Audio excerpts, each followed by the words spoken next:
their case, to bind to it much more rapidly, okay, which led to the oxidation and formation of certain intermediates, which further acted, to bind the enzyme further to the more recalcitrant and redox non-phenolic portions of lignin, which triggered oxidation further, leading to higher percentage of delignifications. And the most important observation that we saw is the GCMS.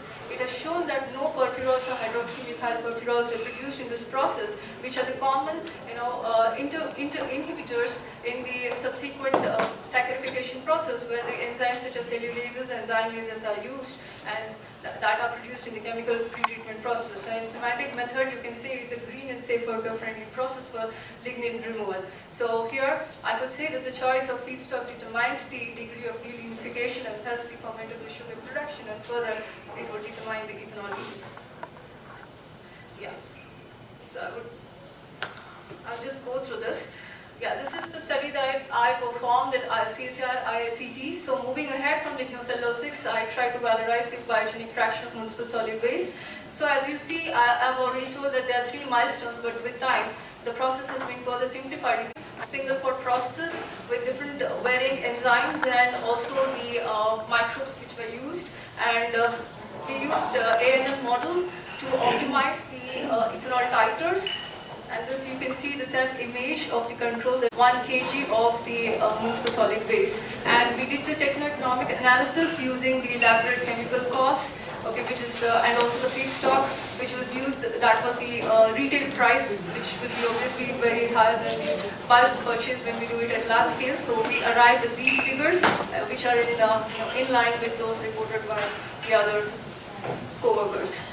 So, as I said in the first slide, that process integration is the key towards curbing the economics of the process. So we try to integrate the ethanol spent streams, specifically the solid spent streams. We try to valorize the hydrothermal liquefaction technology, so which is hydrospyrolysis conducted at high temperature and pressure, where supercritical water is used as a solvent system.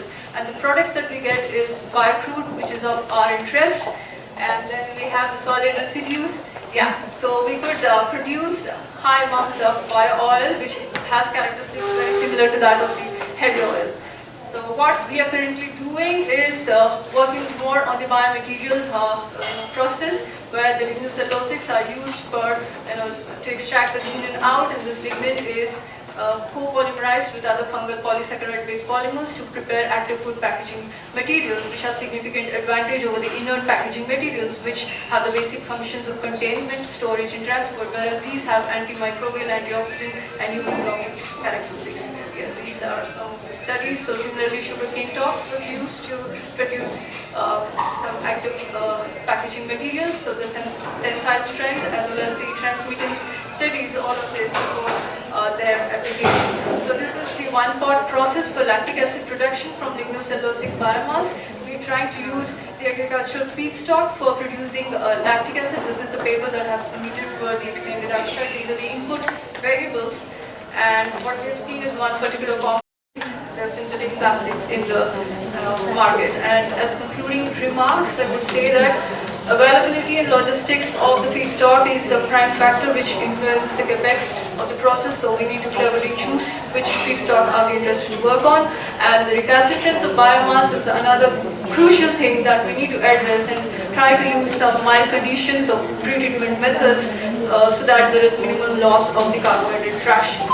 And also try to minimize the unit operations without compromising the productivity. That is very essential, that we should not lose the product out of the system upon minimizing the unit operations. And yeah, so process integration is one other point that I need to stress on, and in-house enzymes are promising tools. By this I say that because instead of procuring commercial enzymes, it's always good to have your own facility, and these are the characteristics for biomaterials to be used in some commercial purposes. So this is my lab, and thanks to funding agencies.